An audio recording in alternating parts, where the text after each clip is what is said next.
Bonjour à toutes et à tous, nous sommes très ravis de vous accueillir aujourd'hui parmi nous au sein de l'IAE Savoie-Mont-Blanc.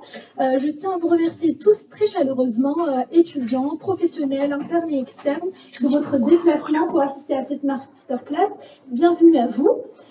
Cette masterclass a été organisée par 6 étudiants de l'IAE, 3 étudiants en Master 2 et 3 étudiants en Master 1 parcours marketing. Et aujourd'hui, nous allons répondre à une problématique qui est au cœur de l'actualité et qui n'est autre que les défis du e-commerce à l'international. Pour cette fin, nous avons la chance d'avoir parmi nous aujourd'hui 3 experts du sujet, de par leurs expériences très riches et variées, entre e-commerce pour un pure player ou pour un click and mortar. Nous sommes très ravis d'accueillir Guillaume Chosu, Marc Fernandez et Alina Classen. Merci d'avoir répondu à notre invitation et bienvenue à vous. Je vous donne la parole pour vous présenter. Vous avez un micro juste devant vous.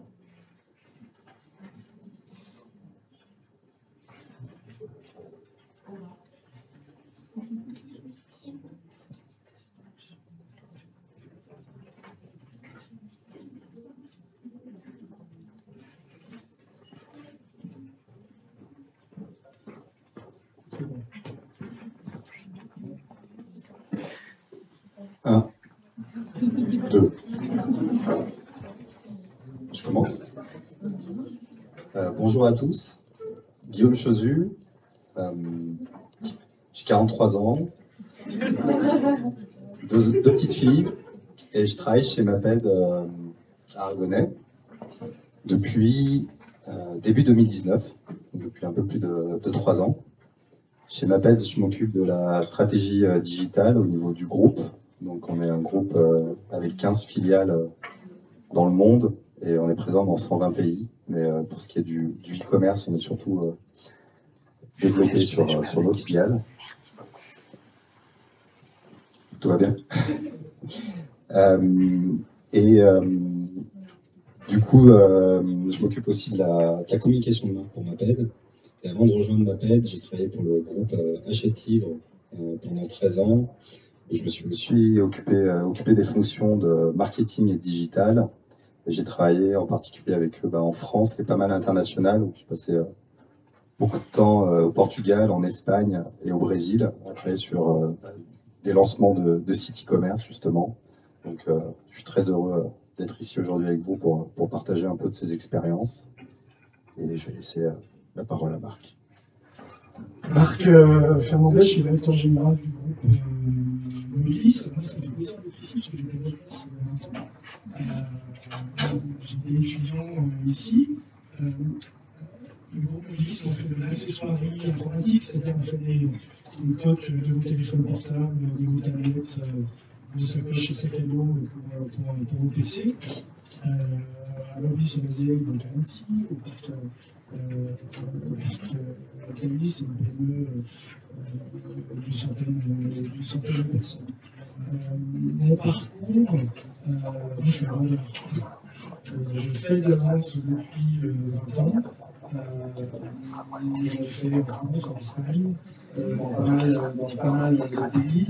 Au sein du groupe Mobilis, je m'occupe tout particulièrement des ventes globales, pays confondus, à cette filiale de distribution. Et donc, par extension, aussi, les ventes, le développement des ventes du e-commerce. Voilà. Nous, on n'est pas un peu player du digital. On a une force de vente d'une trentaine de personnes, des grands comptes qui gèrent les projets B2B, une équipe qui s'occupe des ventes retail mortar, donc retail physique tel que vous pouvez le connaître, qu'il soit alimentaire ou spécialisé. Et moi, en bon vendeur que je suis, on essaye d'appliquer aujourd'hui toutes les problématiques de la vente aux canaux du e-commerce. C'est un bon challenge du quotidien.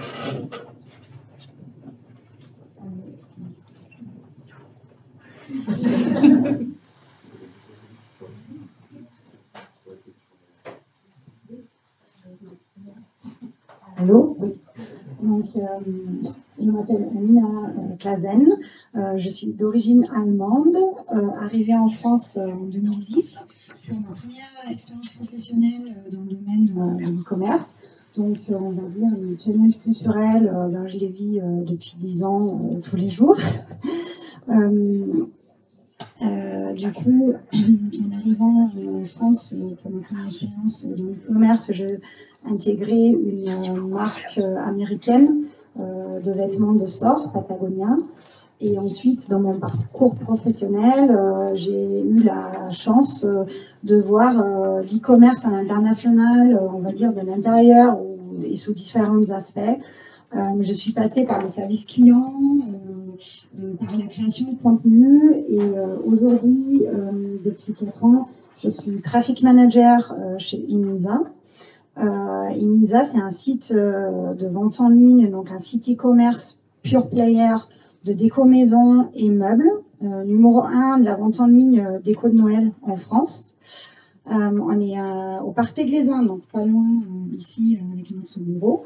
Donc, comme j'ai dit, nous sommes un e-commerce pur et dur. Nous avons notre propre entrepôt qui est basé en France, à Lyon, dans une zone logistique.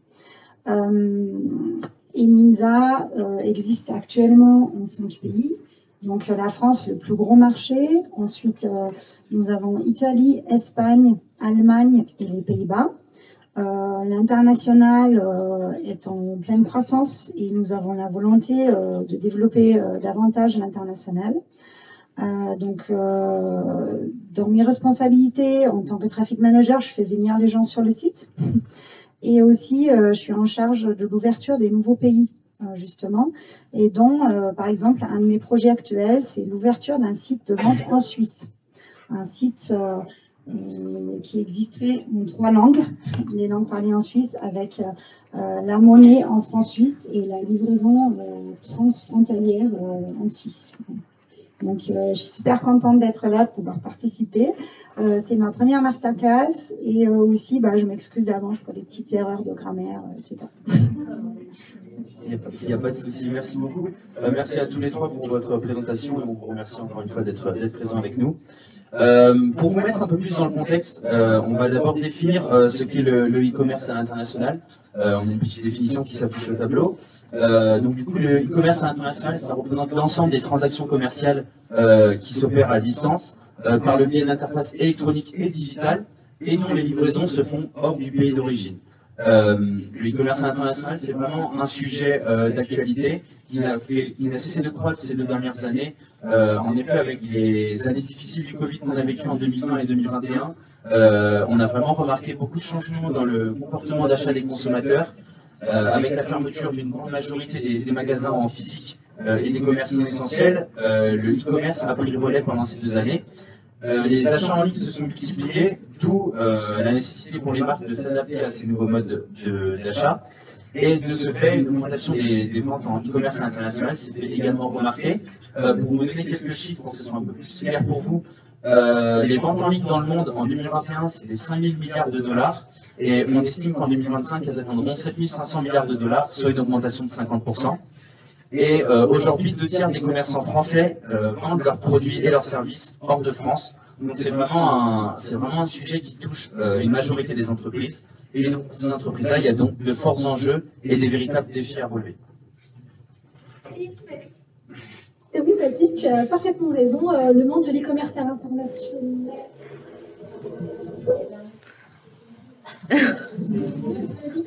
l'e-commerce à l'international est en pleine expansion et que des évolutions majeures. Aujourd'hui, pour réussir son e-commerce, il ne suffit pas de traduire un site internet ou de proposer des livraisons ou des modes de paiement qui sont ouverts à l'international, mais bien plus, c'est toute une stratégie de fond qui doit être instaurée et mise en place. Et donc s'implanter et concurrencer les entreprises étrangères expose l'e-commerce à de nombreux défis et de challenges. Aujourd'hui, nos intervenants vont vous expliquer les 3 principaux défis auxquels les entreprises doivent faire face, et ce en relation avec l'organisation de ce type d'e-commerce, les défis en termes de réglementation et aussi les défis liés aux particularités culturelles en fonction des différents pays et des différents clients. Donc après chaque partie, une fois la thématique est bien traitée, on va vous accorder un temps de questions-réponses pour répondre à vos interrogations et pour vous permettre de donner vos ajouts ou si vous voulez intervenir sur le point. Et donc, prière de respecter ces moments-là pour garantir la fluidité de la prise de parole. Donc, pour commencer cette masterclass, on va débuter avec le premier défi, qui sont les défis d'organisation. Et une question du coup que j'aimerais vous poser à tous les trois, quelles sont les difficultés logistiques auxquelles vos entreprises font face encore aujourd'hui ou ont fait face par le passé? Et Marc, du coup, je vous donne la parole en premier. Vendre sur un site e-commerce, on vend toujours, tous les trois, on vend des produits physiques, on ne vend pas des services. Donc forcément, le défi logistique, c'est le premier, c'est de ramener un produit du point A au point B, le point A étant l'industriel ou le vendeur, le point B étant le consommateur. Cette logistique, on contraint fatalement la géographie de la vente. Et moi, en bon vendeur, je reprends toujours ça, c'est-à-dire faut qu'on a le bon produit, le bon prix, au bon endroit, au bon moment, en tenant compte de l'environnement concurrentiel. C'est fondamental de la vente qu'on peut vivre dans le quotidien quand on va vendre des produits consommateurs de roche chez le champ du Carrefour ou quand on veut vendre en B2B à Danone ou à Coca.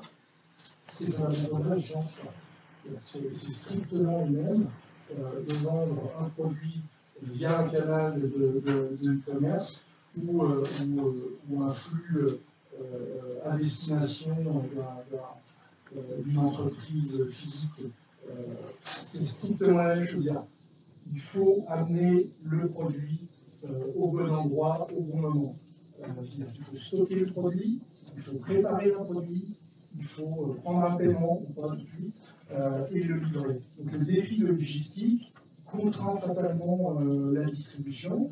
On a un stock à un endroit, il faut passer des frontières, il y a des coûts de stockage, il y a des coûts de livraison qui vont rendre un produit éligible, vendable ou pas dans les canaux de police. Guillaume, je vous donne la parole pour ajouter par rapport aux difficultés logistiques. Très avec plaisir. Je vais pas redire ce qu'a dit Marc, mais peut-être donner un peu des exemples concrets de défis pour Maped, par exemple. Je n'ai pas posé la question, mais vous connaissez Maped. Est-ce que vous connaissez le prix d'un taille crayon Maped à peu près? Combien? Ouais, à peu près 1,50 €, 2 €. Et est-ce que vous connaissez le prix d'un Colissimo en France de moins de 200 grammes? 6 € un truc des autres. 5-6. Du coup, si vous avez envoyé un taille crayon en Bretagne, ben ça marche pas. Donc ça, c'est défi d'organisation numéro 1 pour une boîte comme Maped. On est sur des biens de consommation qui sont à faible prix. Et le e-commerce, il y a des prix assez forts, et d'autant plus si on est à l'international, où du coup, il va falloir ajouter, pour aller jusqu'en Suisse par exemple, 2 € de plus. Un autre défi auquel on fait énormément face par rapport au e-commerce, et qui change pas mal côté Maped, on est plutôt habitué à la grande distribution, à la GSA. C'est qu'il y a une énorme volatilité des ventes sur le e-commerce et c'est beaucoup moins prévisible.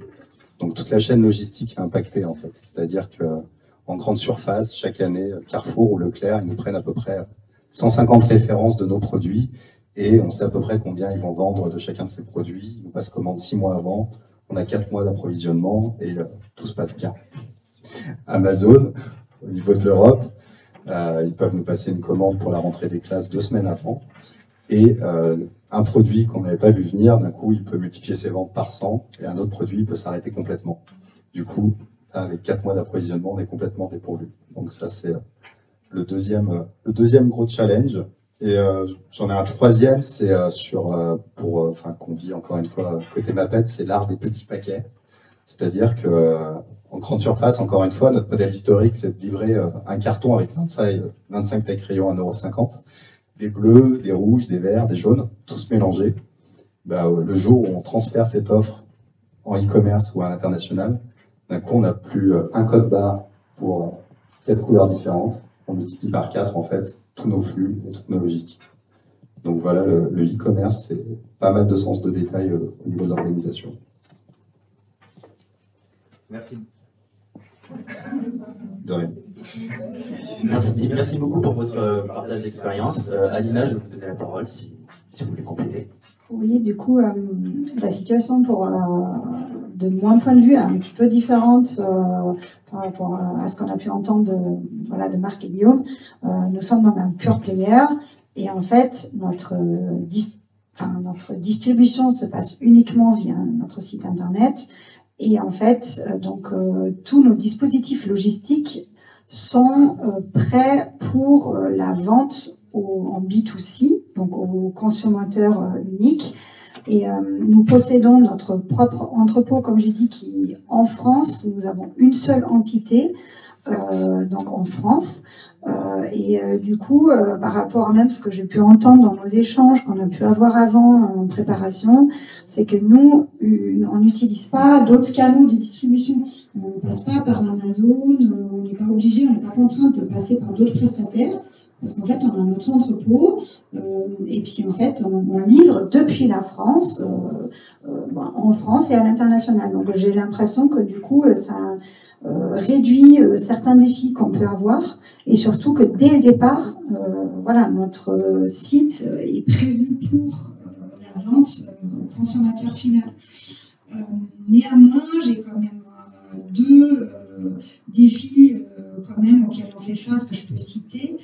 Alors c'est, comme disait Guillaume aussi, il y a quand même le transport dans les pays, donc on doit aussi du coup faire...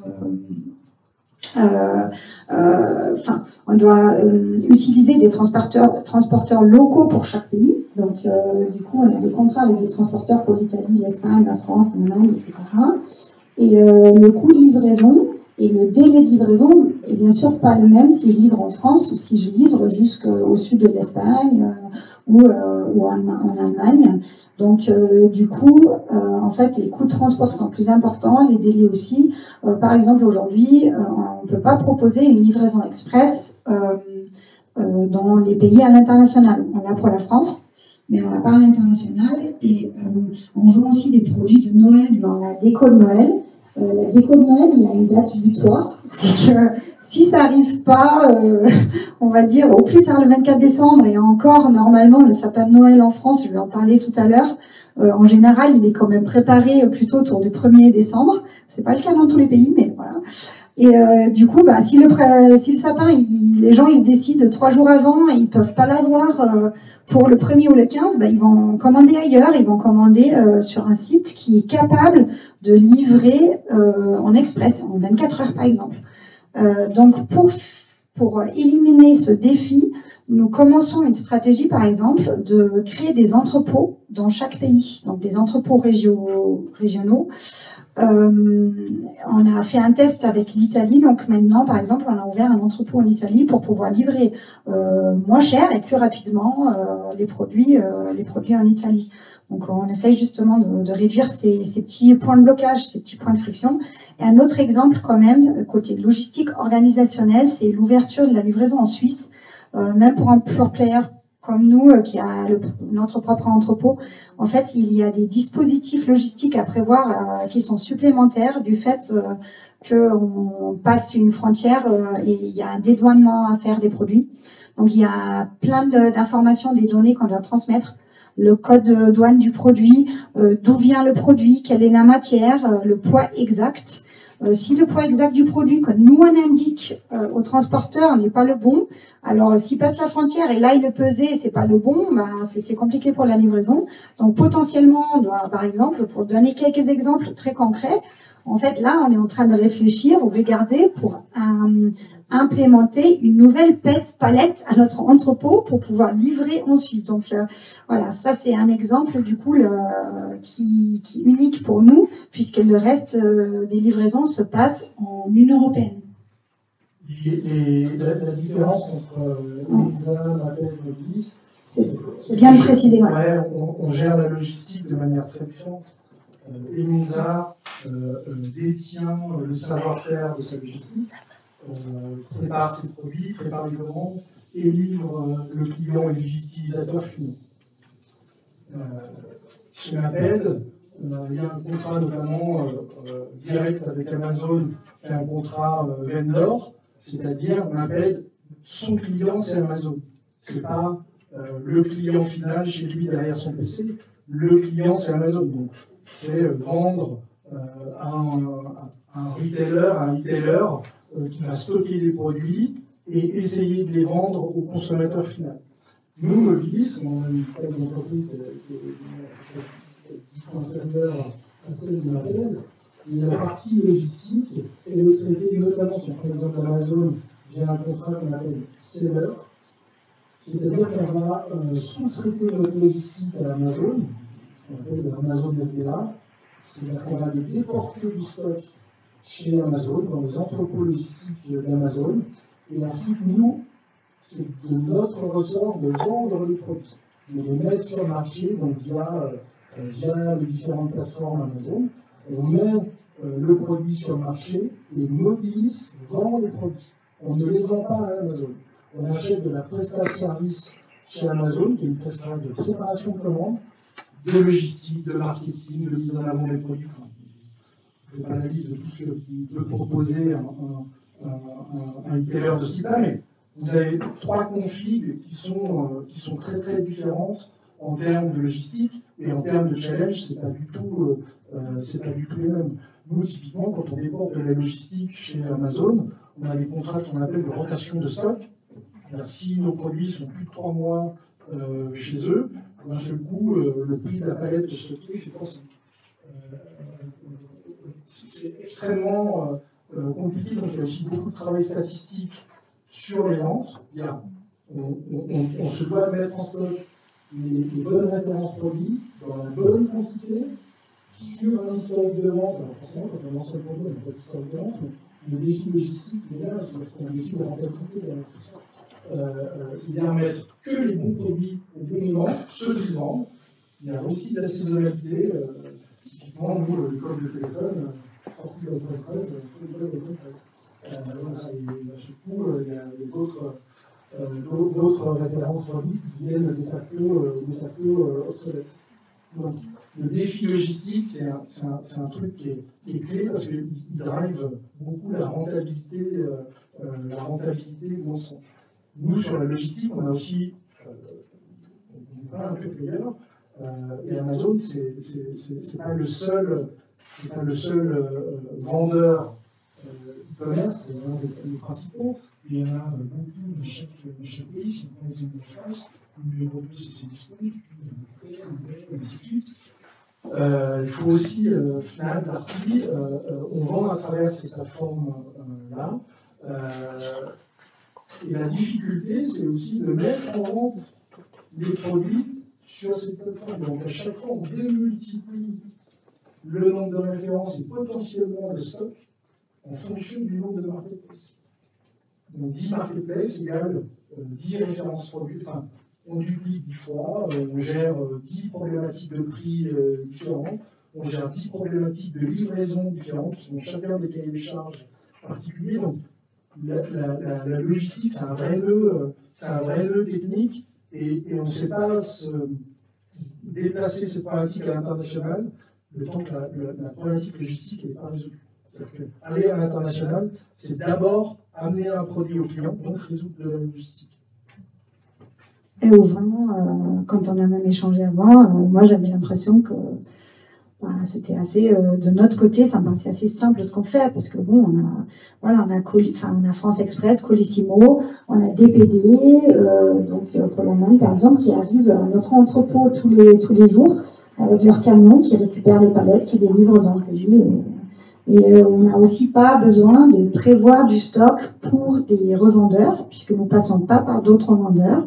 Donc en fait, il n'y a pas le côté qu'a pu évoquer Guillaume, du côté qu'il faut prévoir un certain stock, qui va être livré beaucoup en avance et qu'il faut préserver du stock pour la vente au client final, puisque voilà, c'est juste la vente au client final. Donc il y a d'autres petits soucis, mais c'est vrai que les points que j'ai pu évoquer face aux problèmes que vous avez évoqués, ça paraît c'est peanuts de notre côté.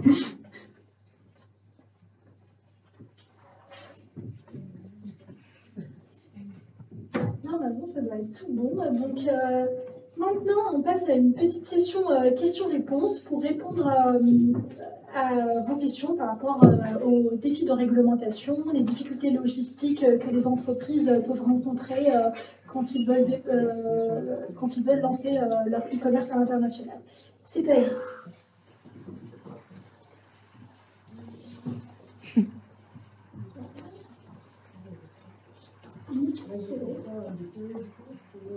Est-ce qu'il y a un pays particulier dans lequel c'est trop compliqué de traiter en termes de normes? J'ai compris que vous n'en avez pas d'alimentaire, et l'alimentaire c'est compliqué d'exporter. Mais du coup, sur vos produits, sur ce que vous vendez, est-ce que par exemple, je ne sais pas, un pays d'Amérique du Sud, c'est impossible d'y aller parce qu'ils sont trop. Les réglementations sont trop compliquées? Ah, c'est sur le thème. Est-ce qu'il y en a un des pays où c'est vraiment un défi pour aller là-bas? Je réponds pour ma peine, vu qu'on opère en Amérique du Sud. C'est pas beaucoup plus compliqué qu'ailleurs pour le cas de l'Amérique du Sud. C'est des pays qui aiment beaucoup la réglementation, hein, donc il y a en effet beaucoup d'enjeux. Pour le coup, on opère avec des filiales, donc sont déjà installées, elles connaissent la réglementation. Je pense que c'est un peu plus compliqué d'exporter en direct avec ces pays-là. Il y a des spécificités finalement, c'est peut-être plus des pays sur les pays du Maghreb, où on va avoir plus de difficultés, par exemple, à exporter, parce qu'il y a beaucoup de boîtes qui importent, en fait, ont besoin d'une ligne de crédit pour pouvoir importer. C'est des entreprises qui sont juste à flot. Et c'est plus toute cette partie s'assurer, en fait, des paiements des futurs clients, etc., qui prend beaucoup de temps.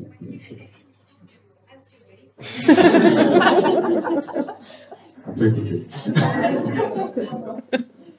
Pour le cas mobiliste, la difficulté, elle est, est-ce qu'il y a dans ces pays-là un acteur d'e-commerce en capacité de distribuer nos produits?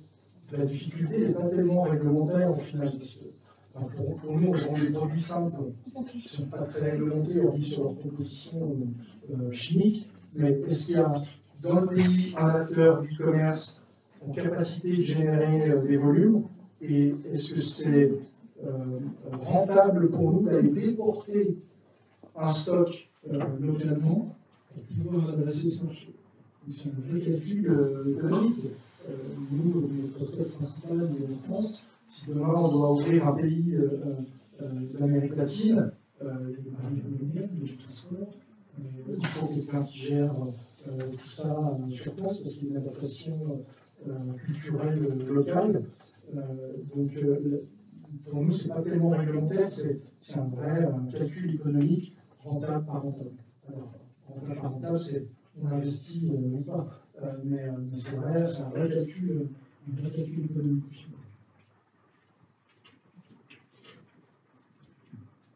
Uniquement en Europe, donc il n'y a pas trop ce côté réglementaire.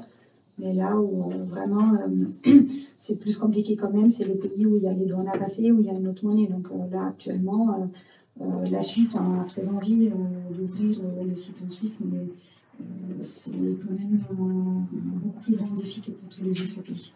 C'est beaucoup plus compliqué, il faut le tenir compte que le développement à l'international sur ces pays-là, ça prend plus de temps. Donc l'Angleterre aussi. Pareil.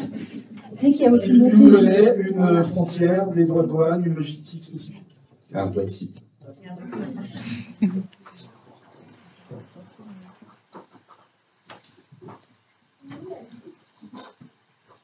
J'ai plusieurs questions, mais je vais en poser qu'une. Notamment à Mobilis et Maped. Intéressant, vous avez le plaisir de jouer avec Amazon, avec deux modèles différents, un modèle vendeur et un modèle seller, avec des enjeux identiques, mais avec des modèles différents. Dans vos discussions de préparation, certainement. Est-ce qu'il y a un modèle qui, à la fin, se retrouve plus rentable, plus intéressant économiquement? Je peux prendre la parole pour le modèle vendor et expliquer pourquoi pour ma pète c'est un petit peu essentiel. C'est un petit peu la même chose que le taille-crayon et le coût du colectivo. C'est que nous, on est pas mal dépendant en fait, de la capacité d'être dans un même colis avec d'autres acteurs. Si on passait en seller, on expédierait seulement nos produits. Donc quand on pense à la rentrée scolaire, le fait d'être en vendor, ça nous permet d'avoir le taille-crayon MAPED, le compas, la règle MAPED et potentiellement avec le tube de colle UU, le stylo BIC. Et donc le client s'y retrouve pour faire son panier moyen. C'est Amazon qui prend en charge en fait, les frais d'expédition et toute cette préoccupation d'avoir un colis qui est assez rentable à expédier. Alors si on était sur un modèle seller, d'ailleurs on étudie ce qu'il faudra un jour qu'on le fasse, parce que vendor a beaucoup de challenges en termes de négociation avec Amazon, sur lesquels on pourra gagner en seller. En seller, il faudra qu'on arrive en fait à préparer des bulks, enfin des offres un peu composées qui nous permettent d'atteindre un prix un peu plus élevé et du coup d'arriver à rentabiliser les frais qui sont liés à seller et le fait d'être les propres gestionnaires de notre stock.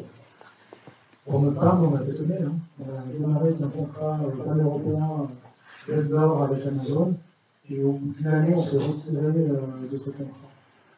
On s'est retiré de ce contrat parce que d'un seul coup, ça interférait de manière trop importante avec toute notre distribution classique. Ouais, exactement. C'est-à-dire que nous, accessoiristes informatiques, nos produits sont disponibles d'une vingtaine de grossistes aux 4 coins de l'Europe. Ces grossistes qui distribuent des réseaux professionnels, mais aussi le retail classique. Et d'un seul coup, quand on sait que Amazon les produits qui sont vendus à 19,99 qui sont cédés à Amazon 5 €, c'est une marge de beaucoup de choses. D'un seul coup, on autorise Amazon demain de faire un centime de marge. Et donc, toute la structure qu'on a de distribution, on se bat au quotidien pour maintenir la valeur. Quand ils veulent, ils sont capables de casser ça pour écouler leur stock. Ce qu'on leur a vendu. Donc ça devient de leur propriété, donc c'est de leur responsabilité de l'écouler. Quand on est dans un mode seller, on gomme en grande partie cette partie-là. C'est-à-dire qu'on est maître du prix de vente de nos produits. C'est-à-dire que nous, on vend nos produits, le produit qui est en prix public à 19,99, on le vend 19,99. On l'anime, on fait des promotions, et tout ce qu'on peut imaginer pour tout ça, mais on a la maîtrise de ce prix-là, et d'un seul coup, ça ne devient pas un élément de concurrence par rapport à toute la distribution qu'on a par ailleurs dans la distribution classique. Nous, c'est pour ça qu'on est sorti du cadre vendor. Mais par contre, ça oblige à traiter que des produits rentables. C'est-à-dire qu'il y a un prix unitaire suffisant, enfin une marge unitaire suffisamment importante pour couvrir la préparation, la logistique, le marketing, la promotion des produits, le référencement.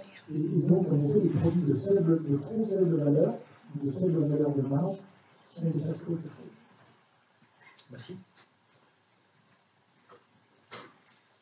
Je confirme, on a eu un historique avec Amazon aussi, en fait. Je confirme ce que dit Marc par rapport justement à la marge des produits, par rapport à la rentabilité en tant que seller.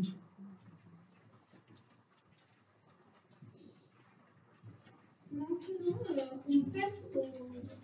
Alors, une dernière question, Clément, excuse-moi.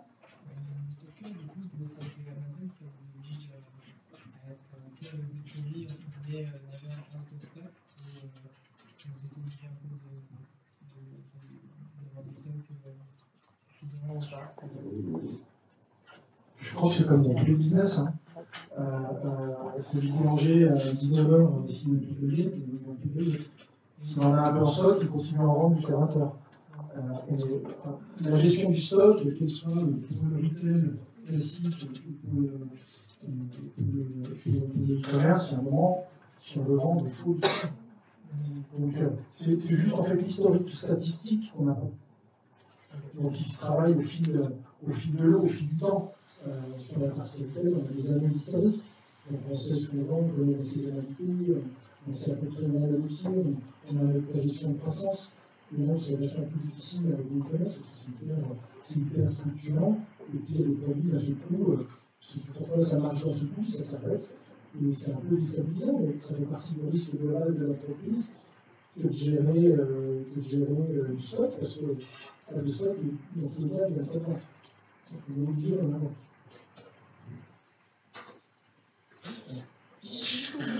Quelle est la part du e-commerce, pas pour les axes vraiment que là-dessus, mais la part du e-commerce dans vos ventes? Je réponds pour ma bad.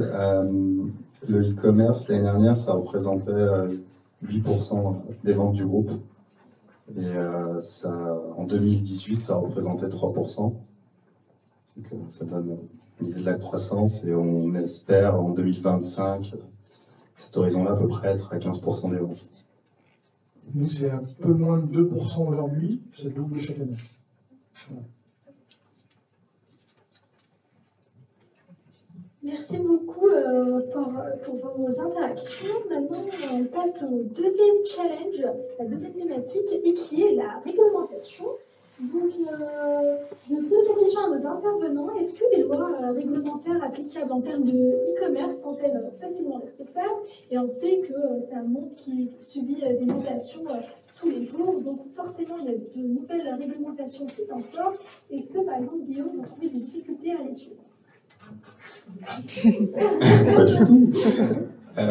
Non, ça c'est une question bien difficile. La question de la réglementation, donc on l'avait eu un peu en avance, donc je l'ai un petit peu préparé.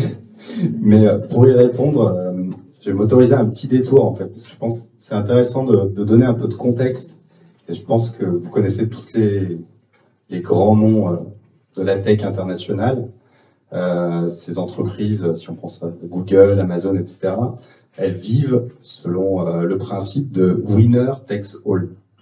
C'est-à-dire, en gros, elles arrivent avec un modèle et elles font tout ce qu'il faut pour qu'en 5 ans, leur modèle devienne en fait unique en son genre, impossible à copier et qu'il soit globalisé le plus vite possible. Donc, si on se parle de Google, moteur de recherche qui, en 10 ans, est devenu presque le seul à être utilisé. On peut prendre Uber, si vous voulez, la vitesse à laquelle ça s'est répandu. Airbnb, c'est autant d'exemples, ou Amazon. Donc c'est des gens qui vont très très vite, qui utilisent des levées de fonds énormes pour imposer leur modèle le plus vite possible. Et pour le coup, la réglementation, elle n'existe pas sur leur modèle. Et en face de ça, vous avez des gens qui font des lois, des législateurs. Et ces personnes-là, elles ne vivent pas dans le même espace-temps. 5 à 10 ans, c'est pas... Le code civil en France, il date de Napoléon, en fait. Donc, si vous mettez les deux, en fait, face à face, ça fait un gros clash et un gros choc. C'est-à-dire que, vous l'entendez aux informations, mais quand d'un coup, le type qui travaille au ministère du Travail, on lui dit « Mais tu t'es rendu compte que Uber, il y a 90 000 personnes qui travaillent sur Uber la plupart du temps, en fait, c'est des salariés. » Il doit tout revoir. Pareil aux impôts, quand on leur dit il y a 80 000 logements qui sont loués sur Airbnb, mais ils ne payent pas d'impôts. Donc il y a des gens qui sont sous pression de délivrer des lois, de le faire vite, et quand ils le font, du coup, ils font face à Google, ils font face à Amazon, ils font face à Uber. Donc les RGPD, par exemple, c'est au niveau pareil, celui qui à Bruxelles, un jour, est téléphoné par sa chef, va dire, mais attends, les cookies, les historiques de navigation, tout ça, c'est un peu des données personnelles, il va falloir nous faire une petite loi. Ils ont bossé pendant 5 à 10 ans sur une loi qui fait, je sais pas combien elle peut faire, 5000 pages, j'imagine. Je pense que je la lirai jamais de mon vivant. Et qui est hyper bordée et qui essaye de faire face, en fait, à toutes les situations que vont pouvoir inventer en face les géants de la tech. Du coup, si on revient à Annecy et à nos PME, quand ces lois sortent, pour nous, c'est hallucinant de pouvoir y répondre. Déjà, on n'a pas la capacité de les lire. Et y répondre, forcément, ça pose des défis d'organisation qui sont colossaux. Et en même temps, les enjeux, ils sont énormes, parce qu'aujourd'hui, un non-respect de la RGPD, ça peut être jusqu'à 6% de chiffre d'affaires de vos entreprises en termes de pénalité. Donc forcément, on essaye de respecter ces défis réglementaires. Et pour conclure, je dirais que la chance, un petit peu la lumière dans ces milliers de pages de réglementation, c'est que comme le digital est toujours très réactif, heureusement, il y a des entreprises qui voient là des opportunités et qui se positionnent très vite. C'est-à-dire que la gestion des cookies, les informations sur la gestion des cookies, etc., pendant longtemps, c'était codé en dur dans vos sites. Ça demandait des heures de développement. Puis depuis quelques années, en fait, ça commence à être tous les 2 mois, en fait. Il faut changer, refaire le code. Donc ça coûte une fortune. Là, il y a des entreprises qui sont positionnées, en fait, et qui font en outsourcing toute la gestion de cette partie du respect des cookies en mettant votre marque en marque blanche dessus. Donc il y a des solutions qui naissent, en fait, heureusement, pour venir accompagner un contexte réglementaire qui est hyper difficile à suivre. Le contexte réglementaire, sur ces aspects-là, est en effet, il n'est pas simple à suivre. Il peut être aussi sur des aspects comptables. Les PME comme les nôtres, quand on est habitué à livrer sur des palettes où il y a plusieurs centaines de produits, sur des camions complets, mais que c'est un bon de commande, une facture, d'un seul coup, quand vous faites du e-commerce, nous aujourd'hui, l'e-commerce, c'est 2 points de notre chiffre d'affaires. C'est peut-être 90% des factures, enfin, de la volumétrie de contrats. On est passé de 3000 factures éditées chaque année pour nos clients, 40 000. Donc, les défis réglementaires, ils sont aussi sur ces aspects-là, c'est-à-dire appliquer et être en capacité comptablement de tenir quelque chose qui est auditable par le commissaire aux comptes. C'est vraiment certifier les comptes chaque année. C'est un défi en soi, parce que rapprocher des milliers, voire des dizaines de milliers de lignes de commandes, quand on sous-traite, nous, chez Amazon, notamment, de la logistique, de la prestation de préparation de commandes, de la coopération marketing, en théorie, il faudrait en face de chaque ligne contrôler tous ces points-là. Impossible. Humainement impossible. Et les comptables sont dépassés, les commissaires aux comptes sont dépassés, alors qu'il y a une loi, il y a des lois comptables qui existent, qui norment tout ça, mais le e-commerce, c'est des gens comme Amazon qui sont affranchis de tout ça. Ils s'en foutent. Ils délivrent des paquets d'informations, à vous de vous débrouiller. Et nous, on dit chaque année, de plus en plus, nos commissaires aux comptes, voilà, il y a une petite zone grise qui grossit chaque année, qui est glissante, hein, qui va dénominer, mais on ne sait pas expliquer, on ne sait pas rapprocher, comme aiment le faire les comptables, c'est-à-dire un d'un côté, un d'autre. Il y a une zone grise qui est difficile. Donc ces aspects réglementaires, ils touchent à la RGPD, ils peuvent toucher à la comptabilité, ils touchent à plein de choses et ils sont complexes à suivre. Et en tout cas, en effet, les mastodontes du web ont une certaine capacité à s'affranchir de ça, à déporter le problème. Et par contre, le problème, il arrive sur nos petites épaules.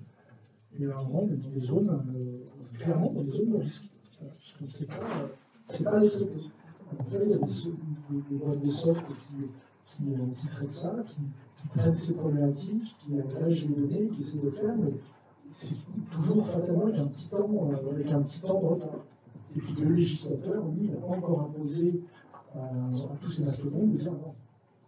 Donc l'info, elle arrive de manière nickel pour que tous vos clients ou tous vos prestataires puissent travailler sereinement et avoir une comptabilité nickel. Voilà. Donc j'ai encore une fois envie de dire du fait qu'on est pure player et qu'on ne passe pas par Amazon et voilà, qu'on a notre propre chaîne de distribution, on va dire. Ces problèmes qu'il peut y avoir marque, on les a moins.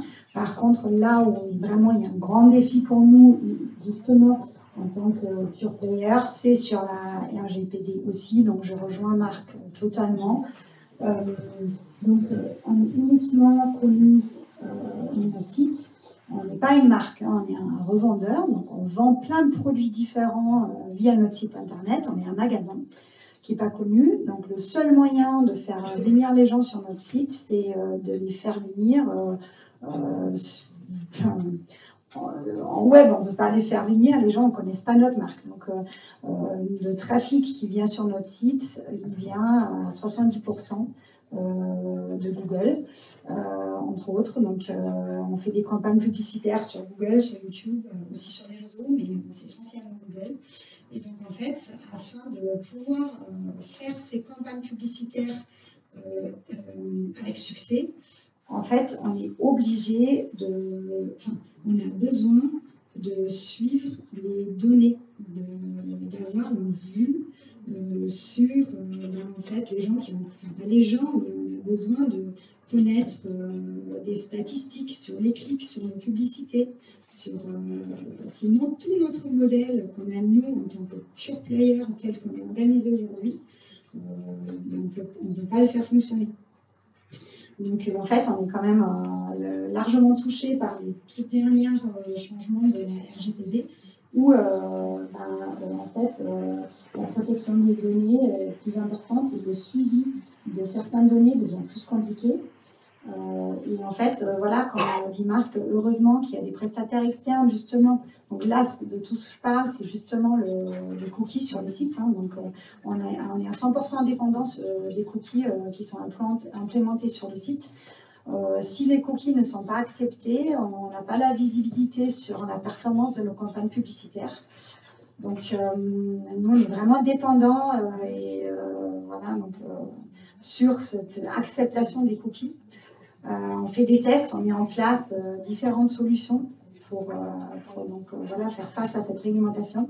Et ça va plus loin parce qu'il n'y a pas seulement nous, en tant qu'e-commerçants, qui doivent être réglementaires, mais Google aussi fait attention à ce que nous, en tant qu'annonceurs chez Google, on soit réglementaires. Donc j'ai passé une semaine un peu difficile il y a quelques temps, où j'ai un peu transpiré parce que j'ai reçu un email de Google pour nos 5 pays me disant que nous ne sommes pas en réglementation, enfin on n'est pas réglementaire par rapport aux cookies alors qu'on l'est, et que si on n'en change pas, d'ici le 5 avril, je ne peux plus faire la pub sur Google. Donc ça c'est un exemple très concret, voilà, sans rentrer dans les détails. Donc après, on a su savoir, c'était une question de formulation sur notre bannière de cookies, qui n'était pas la bonne, et qu'il fallait traduire dans les langues, et qui n'était pas forcément bien traduite. Donc voilà, ça représente un défi, mais je pense aussi qu'il faut donner de l'espoir quand même, savoir que voilà, aujourd'hui, il y a quand même aussi des solutions justement digitales, heureusement, et des prestataires externes avec qui on peut travailler, quoi. Voilà. Merci beaucoup pour vos interventions. Du coup, on va passer à la phase des questions. Si jamais vous avez des questions, si vous avez des questions, c'est le moment de les poser. Au niveau des normes et des réglementations pour les filiales, comment vous vous adaptez? Parce qu'il y a certaines normes qui sont au niveau européen, par là je pense pour ma PED qui vont à l'international, mais quand c'est des normes qui sont au niveau européen, comment vous vous organisez avec les filiales qui sont hors? Alors, l'Europe est pas mal mieux-disant sur la réglementation, bonne réglementation. Du coup, moi par exemple, je travaille en Amérique du Sud. En Amérique du Sud, la RGPD, en fait, c'est quelque chose qu'ils ont presque décidé de copier au niveau, pour éviter beaucoup de travail législatif. Donc, ils s'adaptent en quelque sorte la RGPD. Au Brésil, par exemple, quand j'y étais, ils étaient en train de voter une loi qui était une adaptation de la RGPD. Donc, c'est assez similaire. Et ensuite, il y a des pays qui sont plus légers sur les réglementations, comme les États-Unis ou la Chine, si c'est fait dans le cadre, si on est installé en Chine et qu'on opère en respectant bien tout ce qu'il faut en Chine, c'est-à-dire d'être un peu autorisé par le parti. Une fois qu'on a fait ça, en gros, les réglementations sont plus calmes. Mais les RGPD, c'est un bon... Si on arrive à être RGPD compliant au niveau mondial, on s'en sort pas trop mal. Oui. Tout à l'heure, vous parliez de zone grise, du fait que ça ne soit pas toujours très clair avec Amazon et que notamment Amazon le suppose, et du coup ça crée quelques zones de flou. Est-ce que finalement il y a un impact sur le client final à la fin? Est-ce que vous pensez qu'il y a un risque dans tout ça de la potentiellement satisfaction de votre client? Non, il n'y a pas d'impact de votre client. Le client final, lui, il achète un produit, il reçoit un produit, il paye le produit qu'il a payé, il n'est pas content, il le renvoie. Pour lui, c'est complètement transparent. Lui, il n'a aucune problématique pour lui.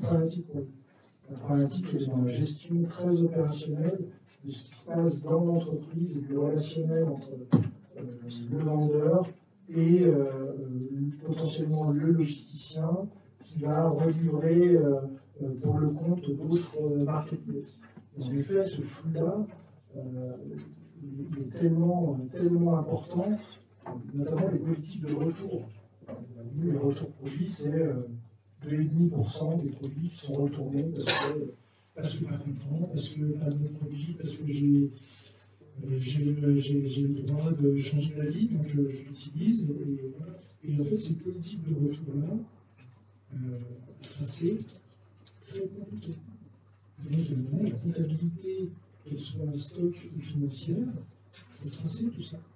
Et c'est tellement complexe.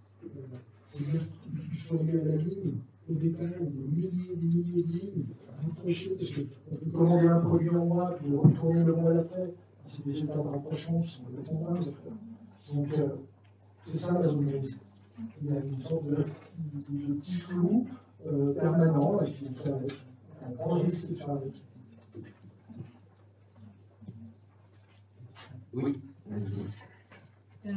Merci beaucoup en tout cas pour vos interventions et vos éclairages. J'aimerais savoir ce que vous pensez en fait de la présence de Jeff Bezos à la COP 26.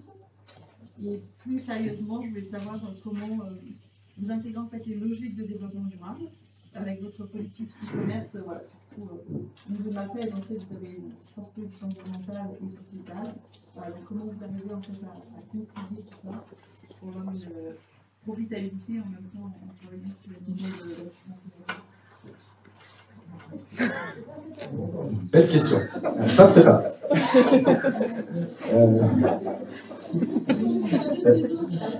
Je vais peut-être pas commenter sur Jeff Bezos, mais je pense que, enfin, du coup, le e-commerce, par rapport au poids que ça pèse chez Maped, déjà, je vais donner une réponse sur ce qu'on fait beaucoup de choses en fait à côté, déjà pour réfléchir à ce qu'on peut faire sur nos produits, sur la façon de les produire, etc., qui ne concerne pas seulement le e-commerce. C'est quand même un peu le plus gros de notre effort RSE. Ensuite, sur le e-commerce, c'est une question qui est assez géniale en fait, la question du RSE, parce que à date, il n'y a personne qui a pour l'instant démontré que c'était moins polluant d'aller faire 20 bornes avec sa voiture pour se rendre en grande surface et acheter ses produits plutôt que de les recevoir chez soi sur la tournée du facteur. C'est un gros débat. Tous les ans, il y a une étude. Moi, la dernière que j'ai lue, j'ai vu après, c'était une université américaine, et puis en bas, elle était sponsorisée par Amazon. Donc, c'était un peu... Donc, en fait, il y a plein de choses à faire au niveau du e-commerce. Je suis pas sûr qu'il soit moins vertueux ou plus vertueux que, par exemple, les grandes surfaces. Ce qu'il y a de sûr, c'est qu'il y a un océan possible. Amazon impose pas mal de choses à ses vendeurs, parce qu'ils ont une démarche ERSE, ils ont comment ça s'appelle, un truc sur le pack, je sais pas, tu l'as en tête. C'est le pack friendly ou je sais pas quoi. Climate Pledge. Comment? Climate Pledge. Ils ont un truc sur les packs aussi où si tu dépasses un volume de carton par rapport à ton produit, ils sortent le produit d'Amazon. Ou si ton produit fait une certaine taille, il faut qu'il soit que l'emballage du produit soit aussi l'emballage qui va servir à shipper le produit directement. Donc c'est un emballage qui est déjà prévu pour être envoyé. Donc il y a pas mal de choses qui sont faites. Il y a plein d'initiatives intéressantes à mettre en œuvre. Nous on commence sur le D2C, donc on a un petit volume de vente en direct, mais on regarde des solutions d'emballage réutilisable. Il y a plein de choses qui apparaissent chez les transporteurs aussi, les fournisseurs de livraison. En fait, il y a un petit peu en ce moment une course à l'offre un peu plus green. Donc il y en a certains qui commencent à s'engager sur une livraison du dernier kilomètre qui soit forcément faite soit en vélo électrique, etc. Donc c'est une partie hyper intéressante et vaste. Du coup, on essaye côté MAPED, on essaye de suivre. On investit beaucoup sur la partie, sur le développement de nos produits, sur cette problématique-là. Et on commence à regarder pas mal aussi sur la distribution. Des gens comme Amazon qui vont à la COP 21, je pense qu'ils le font aussi pour une question économique. Hein. Avant tout, tous les aspects du RSE sur l'optimisation du poids, du volume transporté, à la fin de la chaîne, c'est beaucoup d'eau. Et donc, mais comme dans toutes les entreprises au final. C'est-à-dire qu'on est passé de carton dans lequel on mettait des copeaux de polystyrène pour caler les produits, à des packs qui soient bien faits, et en effet qu'on puisse quasi shipper dans une enveloppe, parce que c'est moins lourd, c'est moins volumineux, ça nous coûte moins cher, donc ça rend le produit éligible au e-commerce. C'est pas antinomique. Merci beaucoup. Oui, allez-y, si vous voulez. Ajouter que nous, donc, dans ces efforts-là, je rejoins Marc, c'est super intéressant. De notre côté, par exemple, on a dans le roadmap des futures années des projets de revente, de reconditionner et surtout de mieux traiter justement les retours que nous avons pour ne pas avoir des pertes de produits. Et en fait, voilà, l'optimisation du côté logistique de l'entrepôt, elle va aussi avec en fait, cet effort, voilà, cette colline d'efforts, on va dire. Merci. Oui. Du coup, si j'ai bien compris, vous êtes une plateforme de e-commerce, vous êtes comme Amazon dans l'optique, si j'ai bien compris. Pas tout à fait, parce qu'en fait, on achète les produits, nous, qu'on vend. Donc, on est un revendeur. Donc, on est comme un Zalando, enfin, pour les vêtements, par exemple, comme Maison du Monde, sauf qu'on n'a pas de magasin physique. On ne propose pas, on n'est pas un marketplace. Donc, on ne propose pas d'autres boîtes de vente, enfin, d'autres marques de vendre leurs produits via notre site. C'est tous les produits que nous on vend. Ils sont en stock physiquement à notre entrepôt à Lyon. On les a achetés avant. Donc en fait, on prend le risque du stock et puis on le revend. Merci beaucoup. Est-ce qu'il y a une autre question? Oui, allez-y. Une question, vous avez traité de la question du défi organisationnel par le prisme de la logistique. C'était très intéressant. Mais globalement, en termes d'organisation, en termes d'équipe, notamment pour les entreprises qui sont digital natives, comment évoluer vos équipes pour traiter et adresser ce nouveau canal de distribution ou cette nouvelle business unit e-commerce? On recrute des gens, dont les diplômes, enfin, de formation, parce que on a recruté quelqu'un, c'est une personne chez nous qui s'occupe de l'offre qu'on met à dispo sur les marketplaces. On recrute des profils, des personnalités, mais en tout cas, il n'y a pas de diplôme derrière. On recrute des gens qui sont bien câblés, qui vont savoir changer du matin, entre le matin et le soir.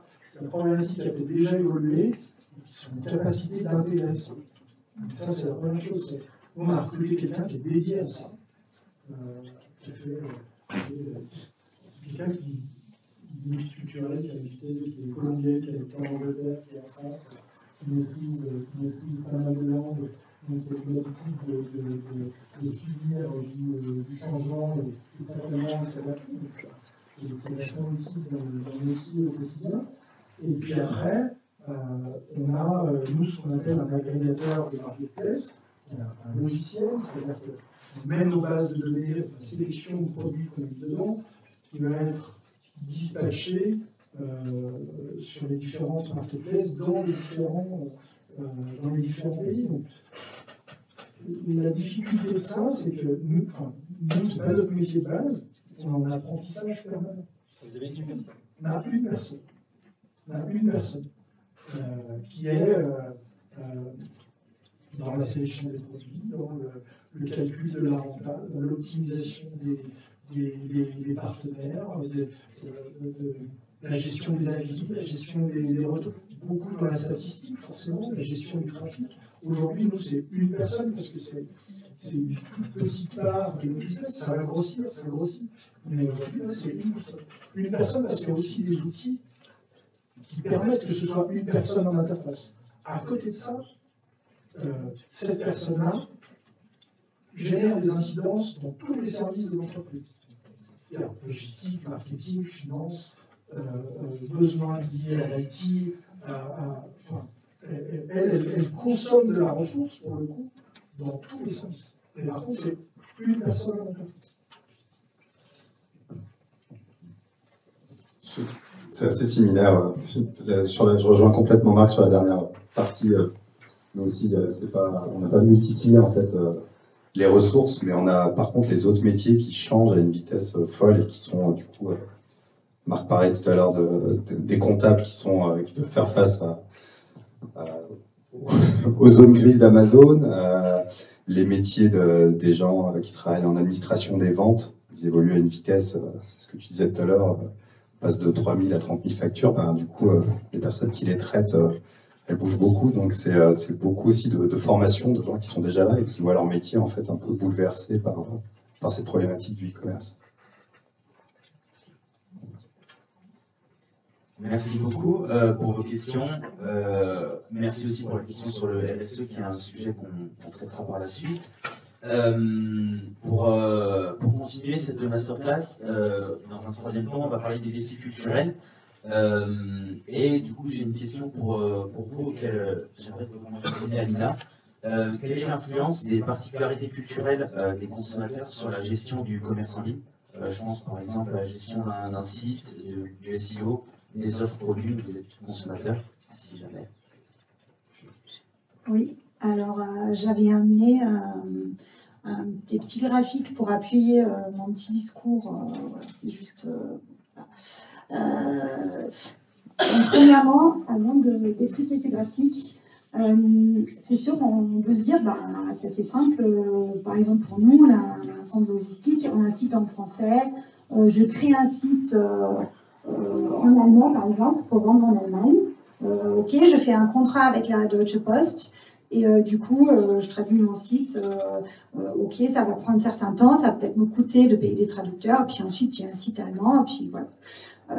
Donc, il y a quand même des difficultés qui sont liées à ça, parce que c'est pas aussi simple que ça.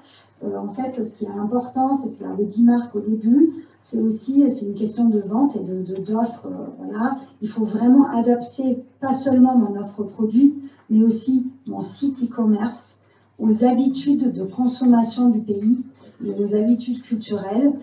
Donc en fait, on parle souvent de localisation, on ne parle pas de traduction de site, on parle de localisation complète du site pour que les clients en ligne aient l'impression de rentrer dans un magasin dans ce pays-là. Donc ça paraît vraiment banal, mais je trouve que c'est souvent sous-estimé parce que c'est aussi souvent estimé en termes de risque et de coût et de timing en fait, parce que soit ça prend du temps, soit ça coûte cher. Donc là, je vais parler, donc pour moi, il y a 5 défis qui sont liés aux défis culturels. Donc il y a le premier, c'est justement la création d'un site multilangue en termes techniques. Techniquement aussi, pour justement les référencements sur Google, un site qui existe en plusieurs langues, voilà, il y a des choix techniques à faire avant et qui sont irréversibles une fois que j'ai créé mon site. Donc voilà, ça rentre après en détail, mais un choix à faire en termes de catalogue, est-ce que c'est un site par pays ou est-ce que c'est un seul site et juste je duplique? Donc après, il y a la localisation dans la traduction qui doit être faite par des gens de langue maternelle. Et puis en fait, c'est pas juste un site, il ne traduit pas une seule fois. En fait, un site, il vit, il y a des mises à jour, il y a des nouveaux produits qui rentrent en stock. Donc il y a des fiches produits à créer en permanence.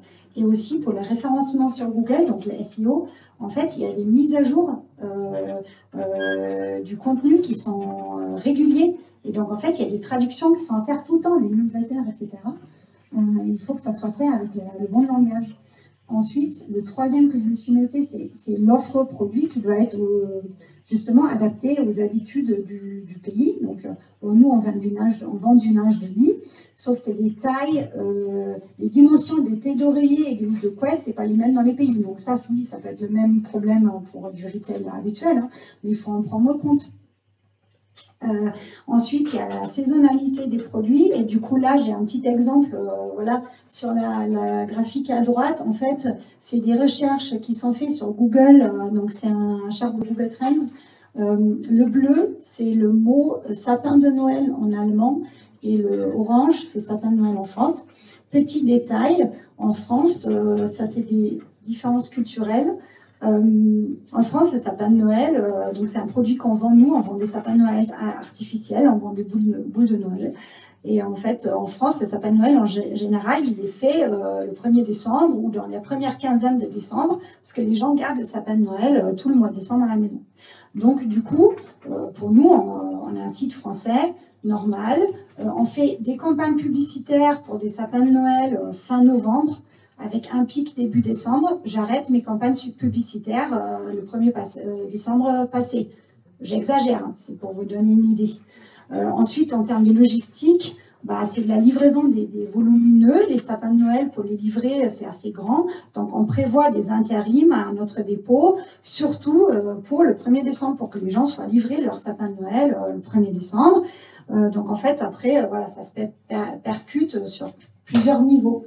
Et donc, en fait, si je fais exactement la même chose, un copier-coller pour mon marché en Allemagne, je peux le faire, mais je vais avoir moins de succès parce que, petit détail, en Allemagne, le sapin de Noël, il est préparé le dernier week-end avant Noël. En fait, on le prépare le 23 décembre.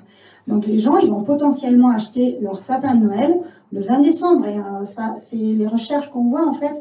On peut voir que les recherches sur Google pour sapin de Noël en Allemagne, en fait, elles continuent beaucoup plus tard dans le mois de décembre. Donc, c'est dommage si j'arrête mes campagnes publicitaires pour les sapins de Noël en Allemagne déjà le 1er décembre, parce que je vais passer à côté des ventes. Et si à notre dépôt, les intérims qui sont venus pour les livraisons de volumineux des sapins, je les arrête le 15 décembre, c'est dommage parce que entre le 15 et le 20 décembre, je vais encore plein de ventes de sapins de Noël en Allemagne. C'est juste un exemple voilà, qui paraît banal, mais qui, pour moi, qui reflète un petit peu ce côté, en fait, saisonnalité, offre produit, différences culturelles.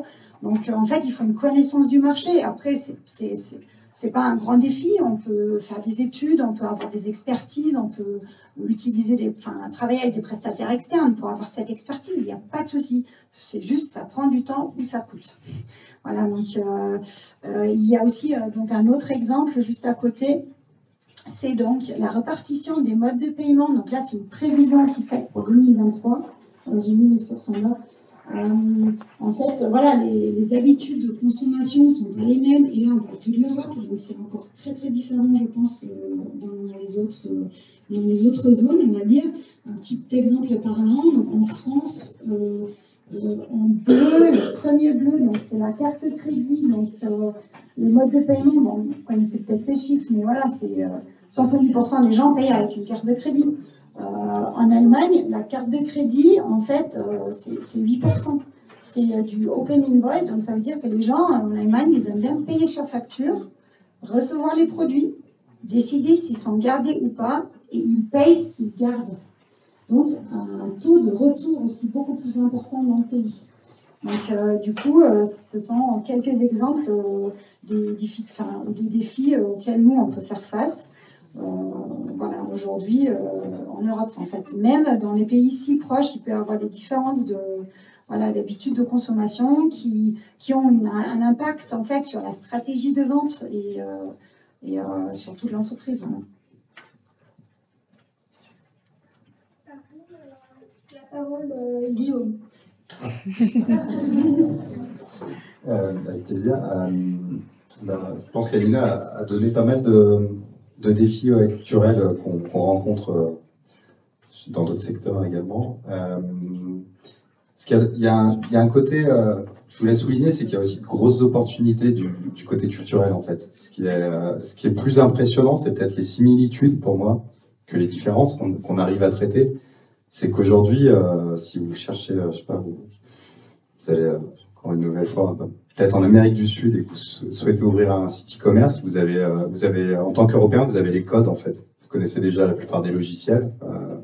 Les réseaux sociaux qui sont utilisés, c'est les mêmes qu'ici. La façon dont les gens les utilisent, les tendances influenceurs, elles se ressemblent. Vous connaissez déjà en fait énormément de choses. Il y a énormément de similitudes et le e-commerce, là où c'est assez fascinant, c'est qu'il y a au niveau mondial, il y a la capacité de s'exporter très vite parce qu'on connaît beaucoup de choses. Les CMS des sites, ils sont aussi pas mal mondialisés. Vous allez retomber sur des solutions que vous connaissez. Donc, il y a côté culturel, il y a d'énormes opportunités en fait de faire, d'arriver à reproduire des choses que vous connaissez déjà à l'international et de le faire assez facilement.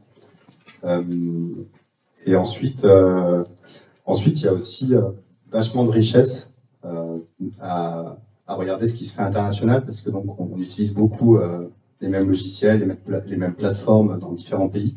Et après, chaque pays a aussi ses petites particularités et qui sont il y a des pays qui sont un peu en avance, je sais pas, en avance ou en retard, j'en sais rien. Mais l'Amérique du Sud, par exemple, elle est extrêmement sociale. C'est les Argentins, au-dessus de 10 ans, ils sont à 95% sur Instagram, quoi. C'est des fous des réseaux sociaux, et quand vous regardez ce qu'ils font, bah, souvent ça vous donne plein d'idées de choses à faire en Europe. Les Chinois, ils font du live streaming shopping depuis 10 ans. Donc ils ont réinventé le téléachat sur Internet, ils le font sur toutes leurs plateformes d'e-commerce.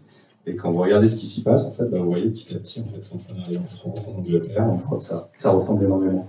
Du coup, il y a des différences culturelles, mais c'est beaucoup de richesses qui nourrissent pas mal le e-commerce à l'international. Après, il y a beaucoup de petits détails. C'est pas des petits détails, d'ailleurs, c'est des gros détails, comme ce qu'a expliqué Anina sur les modes de paiement.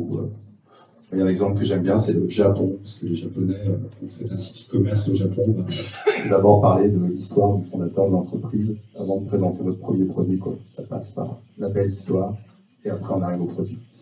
En Europe, ça marche pas trop. En Europe, c'est plus difficile. Mais moi, c'est vraiment ce que je disais en préambule. Au final, tout ça, c'est de l'adaptation culturelle. C'est beaucoup de bon sens. Hein.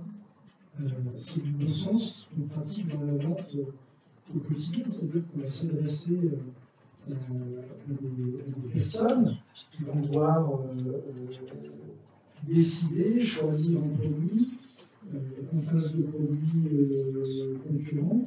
Et qu'il ne faut pas oublier que le e-commerce, c'est un canal de distribution.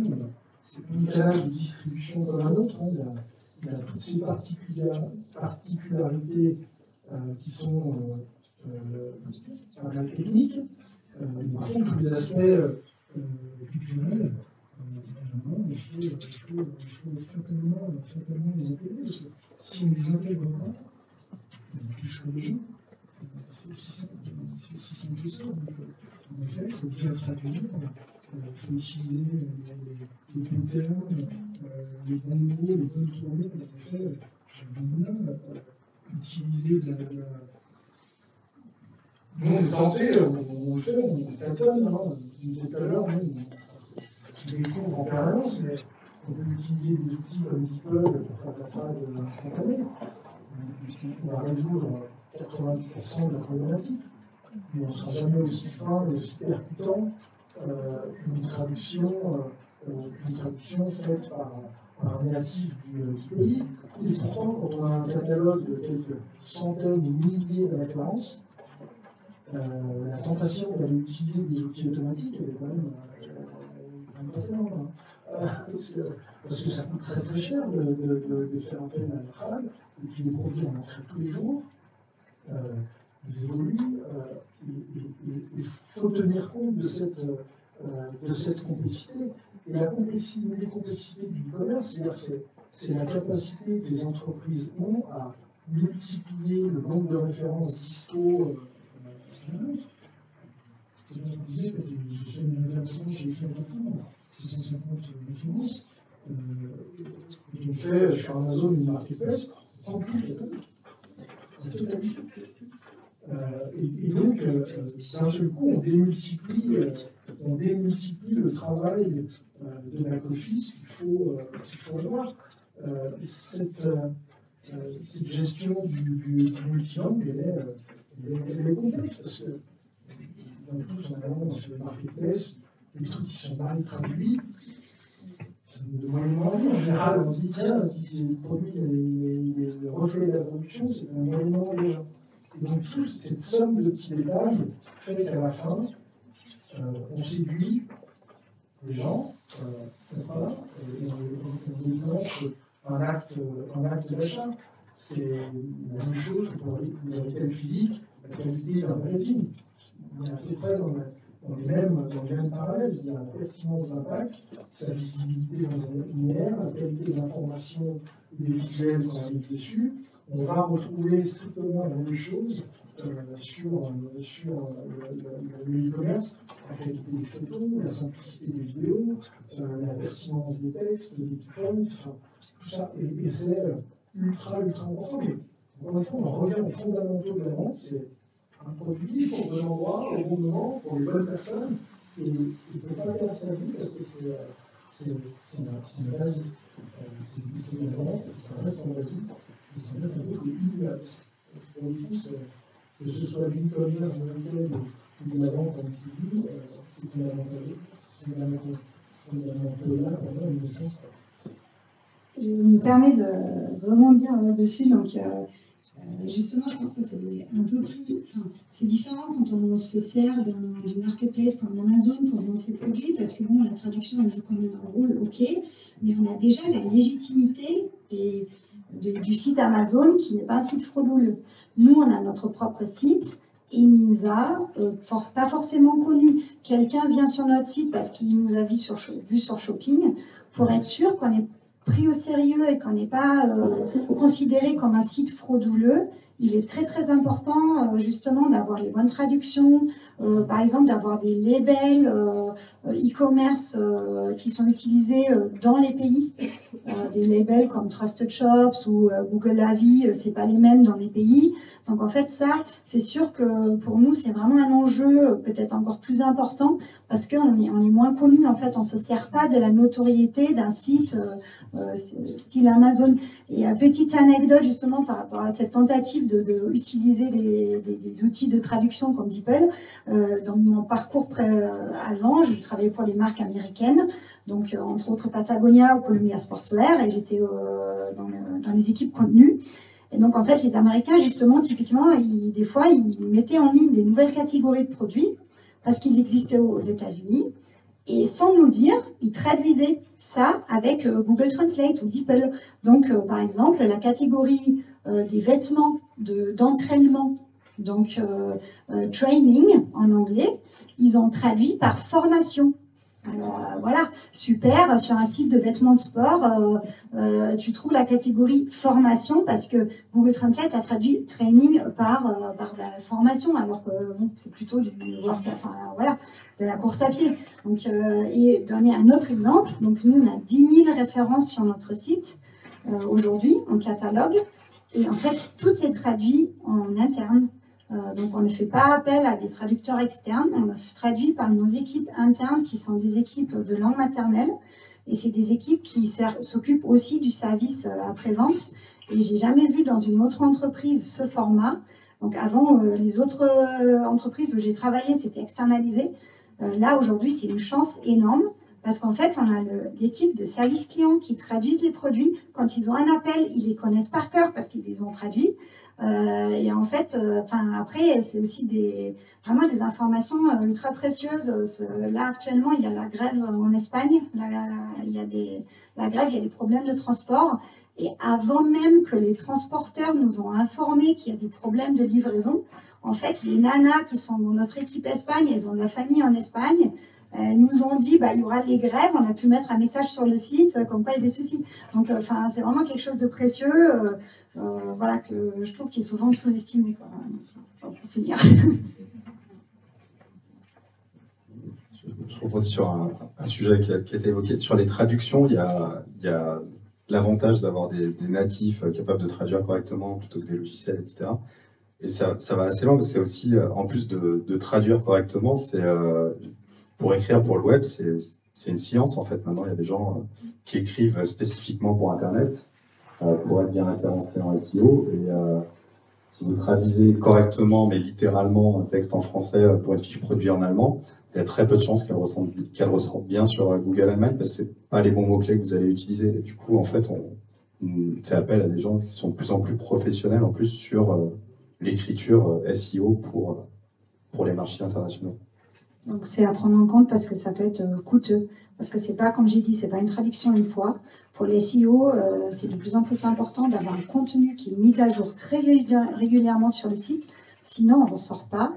Et donc, en fait, du coup, ça nécessite en fait la création de contenu en continu. Voilà. On passe maintenant à un moment questions-réponses.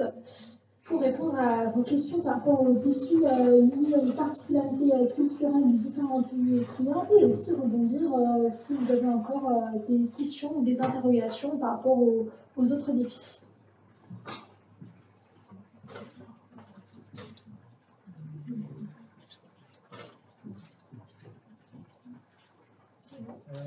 Comment vous considérez le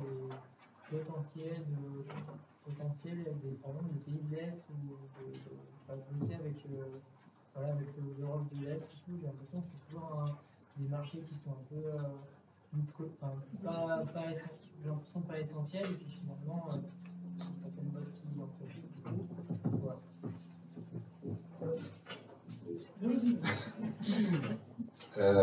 C'est des marchés qui ont, je pense, un gros potentiel de notre côté, enfin pour Maped. Historiquement, déjà sur la grande distribution, pendant la période Covid, c'est peut-être les seuls marchés en Europe sur lesquels il y a eu de la croissance. Je pense Pologne, Tchèque, etc. C'est des pays qui ont continué à croître dans cette période. Et pour le coup, sur le e-commerce, ils sont en forte croissance. C'est vraiment l'accélération, elle a lieu en ce moment. Amazon, ils ont ouvert en Pologne il y a 1 an, c'est assez significatif. Ils veulent arroser toute cette zone. Potentiellement, du coup, aussi la République tchèque, Slovaquie, etc. C'est des pays qui sont très intéressants du point de vue du e-commerce. Je rebondis sur ce que tu as dit. Amazon, en effet, s'est implanté très récemment. C'est pas le fruit du hasard. Nous, on va les utiliser comme relais, c'est-à-dire que la Pologne devient une base logistique Amazon et Amazon va dispatcher les produits dans les pays limitrophes. La présence d'Amazon physique dans un pays est un vrai marqueur du potentiel, en fait. C'est un vrai marqueur du potentiel. L'implantation en Pologne il y a 1 an, c'est un vrai marqueur du potentiel du pays en tant que tel et de la zone. Et pour remettre une couche dessus, nous on a le projet d'ouvrir aussi un site en Pologne dans notre roadmap pour 2023-2027.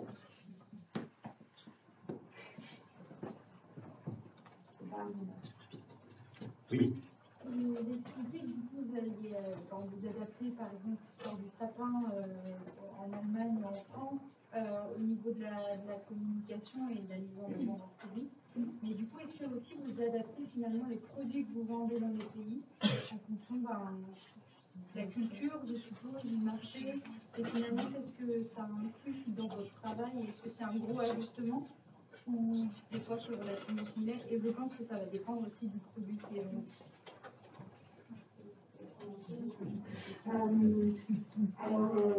Oui, donc ça ne représente pas les produits qu'on vend nous, des commissions meubles, par exemple, on va dire 90% des produits sont intéressants dans le marché où on vend, sinon on n'aurait pas ouvert le site dans ce marché.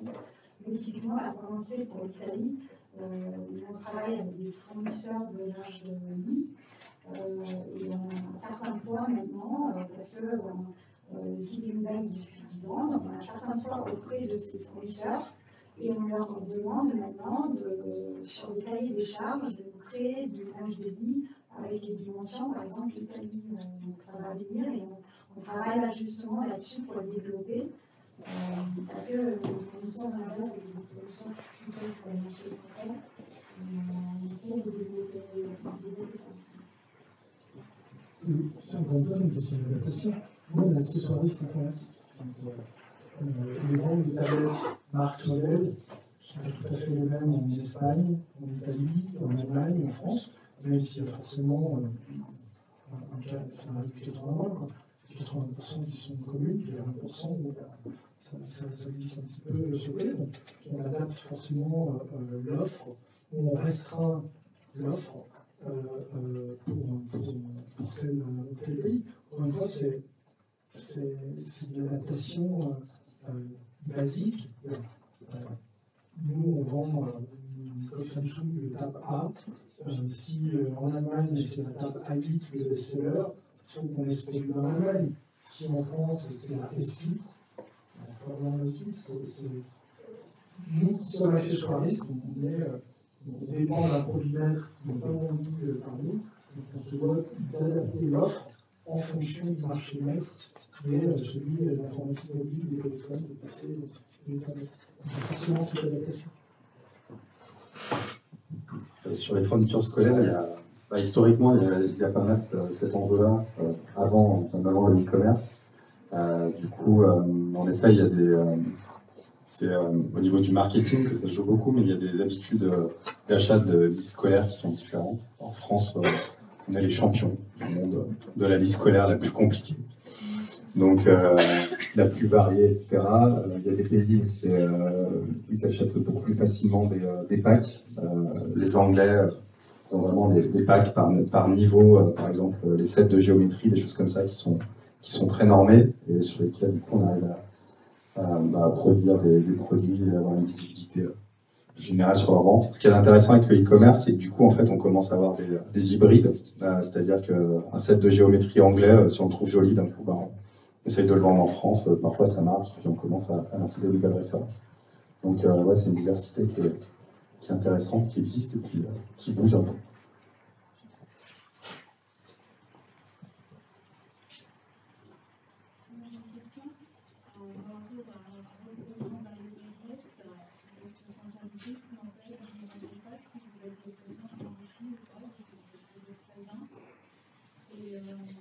En général, ce qui m'intéresse, c'est votre vision. Est-ce que les entreprises françaises, enfin pas françaises, dans le cas de conflit, doivent se retirer des pays et ce qui est le cas de plusieurs entreprises françaises, au moins le Royal notamment, font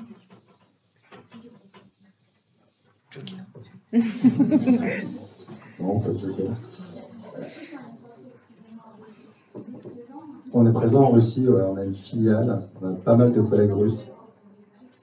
Ah bah, forcément, ça impacte énormément notre business, et puis c'est un choc pour tout le monde, en particulier pour nos collègues. Sur la continuité de l'activité, c'est pas une opinion personnelle. Maped, pour l'instant, on essaye de poursuivre notre activité en Russie, avec un peu l'approche on fabrique des fournitures scolaires.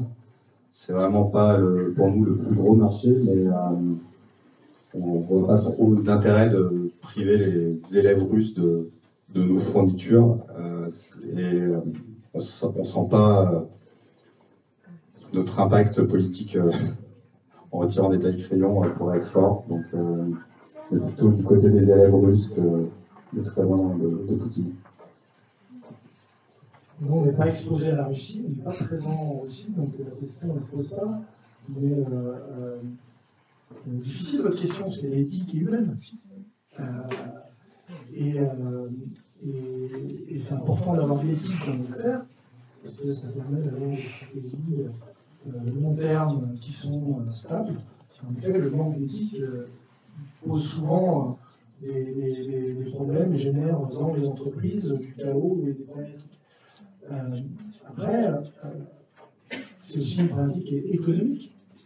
Est-ce qu'une entreprise, suivant son exposition, a les moyens de se priver d'un marché? Parce que ça peut déséquilibrer de manière très importante la vie d'une entreprise. J'ai un exemple proche où 30% du business c'est la Russie, ça met en péril l'entreprise. Donc il y a la notion humaine, il y a la notion éthique.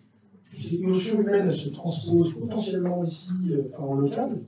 C'est-à-dire que quand on met ça dans la balance, c'est peut-être les emplois localement, alors c'est basique, hein, c'est un peu égoïste aussi, mais qui sont mis dans la balance. Donc, je ne sais pas répondre à la question. Franchement, c'est un peu du cas par cas. Des gens comme Total, qui font 14 milliards de profits, ont sûrement les moyens financiers et la capacité de se retirer d'un pays. Quand on est une PME, il n'y a pas un marché qui n'est pas important.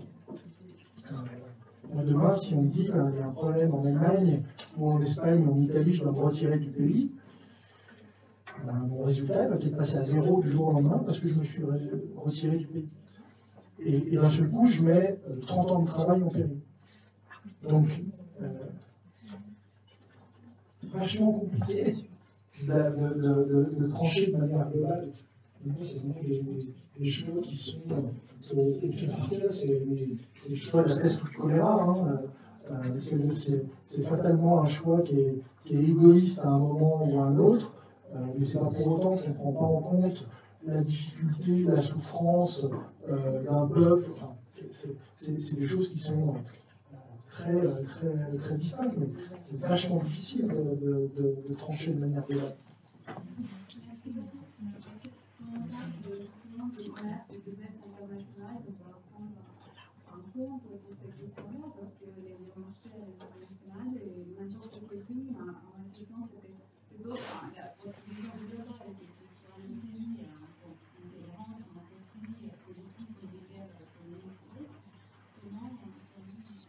Cette question-là, elle se pose de la même manière sur les approvisionnements.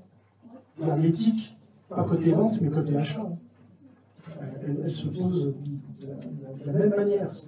L'éthique qu'on va mettre dans ces achats sur l'apport des matières premières, sur qui on fait travailler, dans quelles conditions, elle est transposable des deux côtés. Et c'est jamais des questions simples. C'est jamais des questions simples à résoudre. Mais par contre, c'est quand on se fixe une ligne de conduite long terme, si on parle de la Chine entre il y a 30 ans et aujourd'hui, on appelle à une expertise qui est bien plus large que la nôtre. Nous, ça fait 15 ans qu'on travaille avec la Chine, on a 14 sous-traitants principaux. Moi, j'ai connu des usines où les gens, il y a 15 ans, étaient payés $90 par mois. Aujourd'hui, ils sont plutôt à $900 par mois, plus que le SMIC portugais. Et par contre, quand on se fixe une éthique de ne travailler qu'avec des usines qui sont certifiées, où il y a des contrôles, où il y a des audits pluriannuels, où on assoit une continuité et on s'achète, je pense, on s'achète une éthique, on s'achète de la tranquillité, et puis on dort mieux le soir.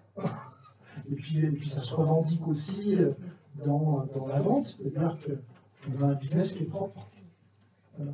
Et encore une fois, c'est une question de moyens. Je ne suis pas certain que toutes les entreprises aient les moyens d'avoir ces politiques et puis la capacité financière à les assumer. Parce que ça coûte, beaucoup. Ce qui est sûr, c'est si on sort peut-être de la question Ukraine et Russie actuelle qui est assez traumatisante. Si on se projette sur un long terme, ces échanges et le e-commerce de façon générale, ou les échanges internationaux, c'est quand même toujours favorable de maintenir les échanges ouverts et de créer ces dynamiques, parce que c'est ce que vient de dire Marc sur, je pense que les progrès sociaux en Chine, ils ont été fabuleux ces 20 dernières années. Il y en a dans beaucoup d'autres pays du monde, du coup c'est quand même, dans le fond, la croyance c'est un petit peu qu'en restant en communication, c'est plus favorable que la Corée du Nord. Quoi.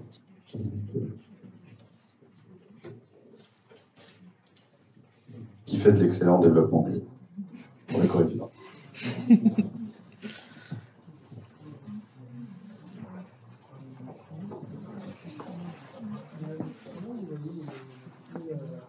Logistique internationale là, dans l'évolution que ça peut avoir. En même temps, ça fait forcément des gains et tout, mais juste au niveau de l'internationalisation de pas mal de choses, par exemple la production en France, ça peut avoir du sens pour les Français, mais quand on exporte aux US, etc., ça ne fait pas forcément de sens d'avoir cette position-là, je pense, d'autres pays, mais tout le monde veut savoir dans l'évolution.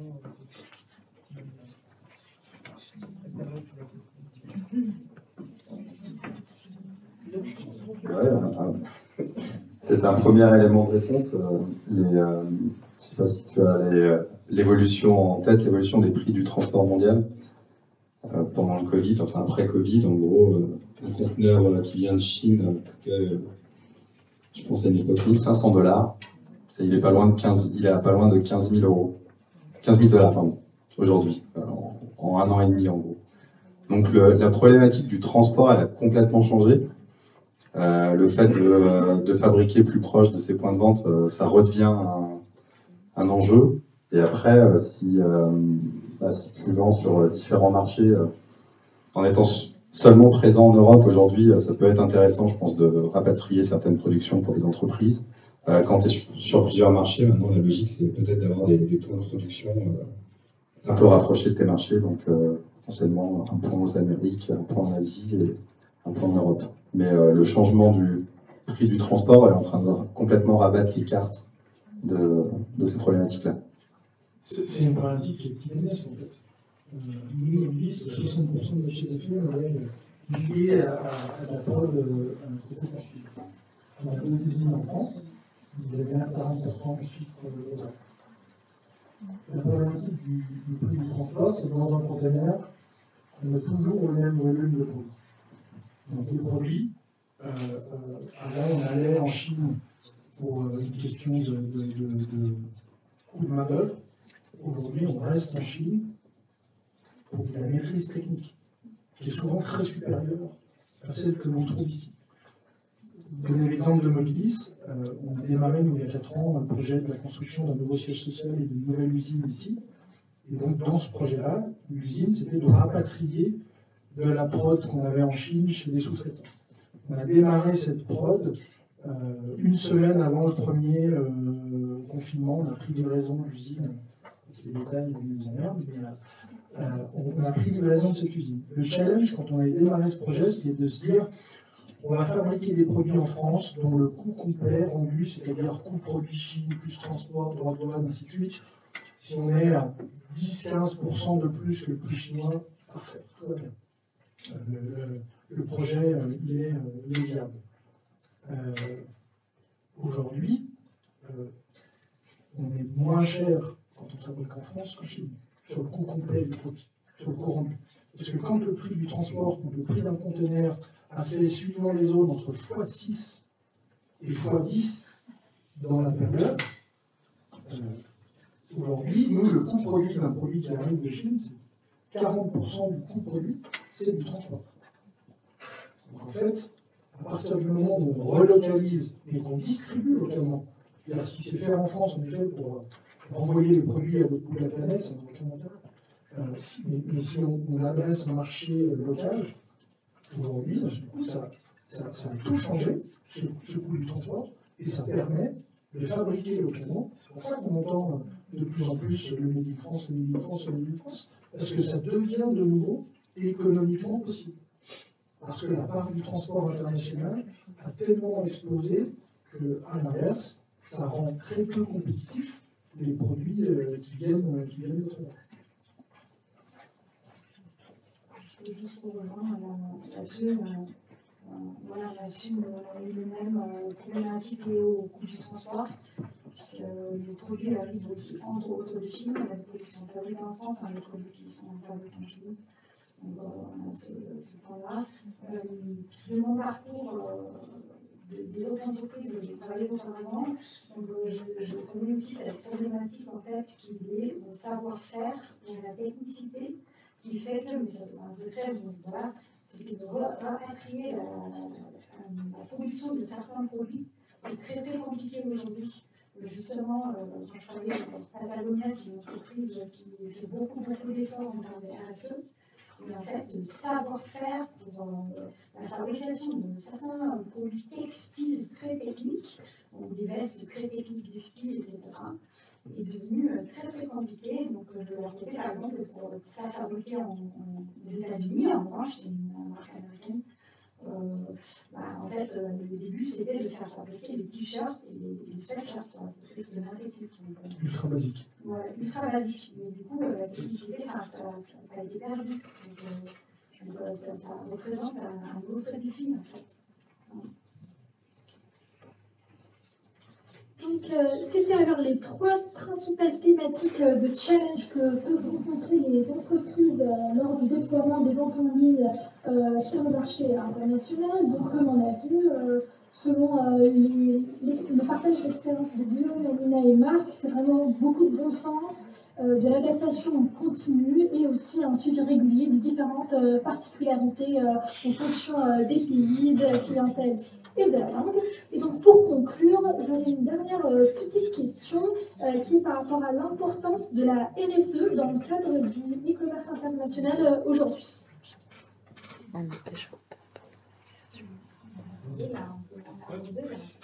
On vient d'en parler. On a un petit peu abordé le point tout à l'heure suite à votre question. Ça transcende un peu le e-commerce, une question de fond. Déjà, c'est une question réglementaire pour les entreprises.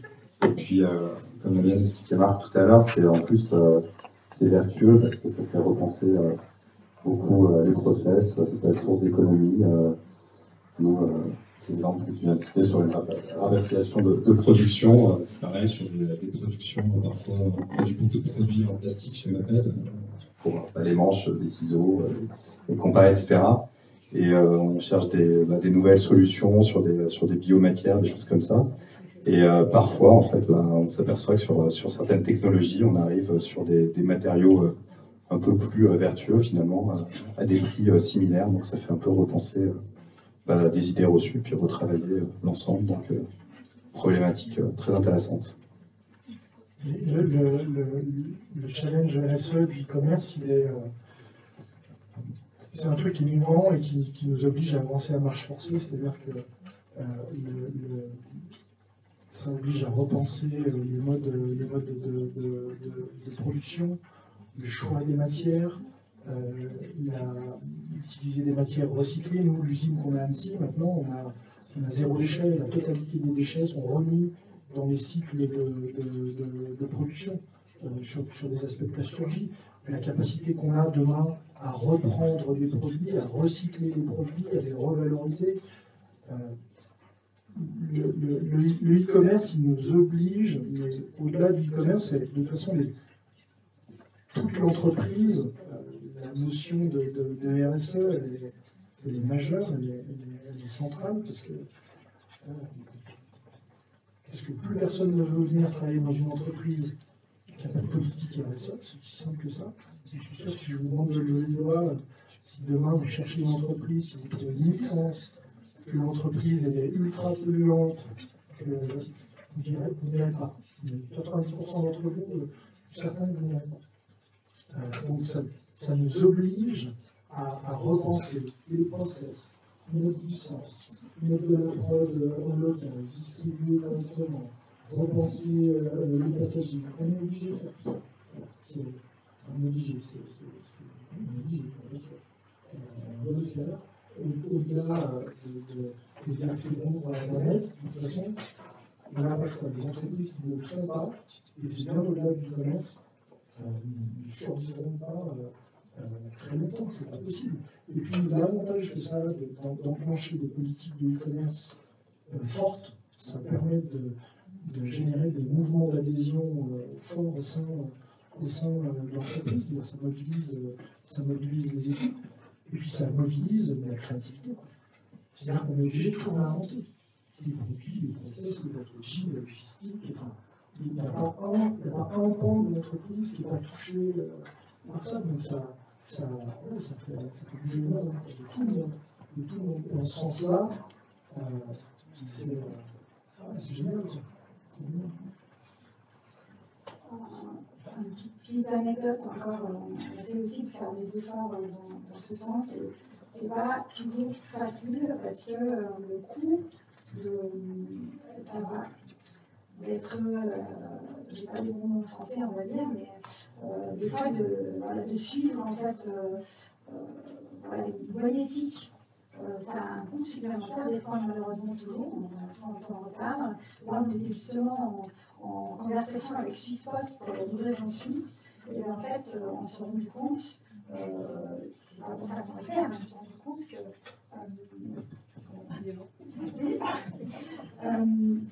un retour depuis la Suisse d'un produit, un client qui veut retourner un produit depuis la Suisse, c'est plus cher que de faire incinérer ce produit neuf en Suisse voilà, par un partenaire de la Poste. Donc c'est ou d'en faire un don. Il y a aussi la possibilité, mais en fait même de faire un don à la Croix-Rouge, si on dit ça coûte trop cher de faire venir le produit, de refaire venir le produit en France, et c'est un petit produit, à cause du dédouanement, en fait, voilà, là c'est une problématique spécifique suisse, hein, c'est juste une anecdote, du coup on fait encore face à des défis, on se dit, en fait, il faut faire les efforts, on a envie de faire les efforts, mais en fait ça représente un coût supplémentaire aujourd'hui pour nous. Par exemple, de dire on veut le donner à la Croix-Rouge, ce qui est totalement hallucinant, hein. Mais en fait, le moins cher, ça serait de l'incinérer un produit totalement neuf plutôt que de le faire envoyer en France. Hein. Donc on a encore des défis, on a encore beaucoup d'efforts à faire là-dessus. Nous avons la volonté, mais on n'a pas fait de défis. Merci à tous d'être venus pour assister à notre masterclass. Je tiens à remercier encore une fois chaleureusement nos trois intervenants, Amina, Marc et Guillaume. Merci énormément pour ce bel échange. On espère avoir pu répondre à vos questions et à vos interrogations par rapport aux défis de l'e-commerce à l'international, et qu'on a pu aussi clarifier davantage cette problématique. Donc on va vous envoyer un questionnaire de satisfaction à la suite pour avoir votre avis et vos retours sur le bon déroulé de cette masterclass. Merci encore une fois et à bientôt.